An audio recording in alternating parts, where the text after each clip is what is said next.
Welcome, welcome, welcome, welcome, welcome, welcome, welcome, welcome, Lolo Bhai, welcome, welcome, welcome, Lolo Bhai, welcome,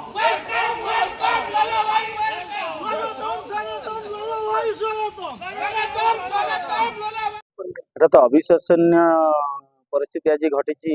ଆମେ କେବେ ଆଶା କରିନଥିଲୁ ଯେ ଯେ ଏହା ଏକ ଗଣ ପର୍ବରେ ପାଳନ ହେଇପାରିବ ବୋଲି। ସାରା କୋରେଇରେ ଆଜି ଦୀପାବଳି ପାଳନ ହଉଛି। ଯୋଉ ଅଦିନ ବର୍ଷା ଯୋଉ କୁହାଯାଏ, ସେମିତି ଅଦିନ ଦୀପାବଳି ଆଜି ଚାଲିଛି। କୋରେଇବାସୀ ଦୀର୍ଘ 15 ବର୍ଷ ହେଲାଣି ଯୋଉ ଆଶାରେ ଥିଲେ ଯେ କୋରେଇର କିଛି ଉନ୍ନତି ହବ, ଯୋଉ ନେତାମାନେ ଥିଲେ ଯୋଉ ବାହାନା ଦେଖେଇକି ଆମକୁ ଇଏ କରେଇ ଦଉନାହାନ୍ତି, ସିଏ କରେଇ ଦଉନାହାନ୍ତି, ଯୋଉ ଜିନିଷ ଚାଲିଥିଲା ଆମେ ଜାଣିଛୁ ଏହାର ଅବସାନ ହେଇଗଲା।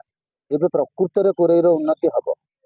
ବହୁତ ମାନେ ଦେଖିବାକୁ ଗଲେ ତ 15 ବର୍ଷ ଭିତରେ ସେମିତି କିଛି ମାନେ ଘାସ ଗୋଟେ କଅଁଳିନି।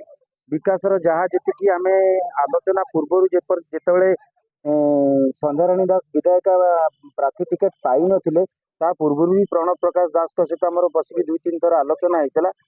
ମାନେ ସେ ପାଖାପାଖି ଆମକୁ 20,000 କୋଟି ଟଙ୍କାର ଆକଳନ ଦେଇଥିଲେ ଯେ ଏଇ 5 ବର୍ଷ ଭିତରେ ହବ। ଆଉ ଯାହା ବି ଗତ 5 ବର୍ଷ ଭିତରେ ଯାହା ବି ଡେଭଲପମେଣ୍ଟ ହେଇଛି, ସବୁ ଡେଭଲପମେଣ୍ଟ ପ୍ରଣବ ପ୍ରକାଶ ଦାସଙ୍କ ଦ୍ୱାରା ବି ହେଇଛି। କୋରେଇବାସୀ କଣ, କୋରେଇବାସୀ ଉନ୍ନତି କି କେବଳ ଅପେକ୍ଷା କରିବେ।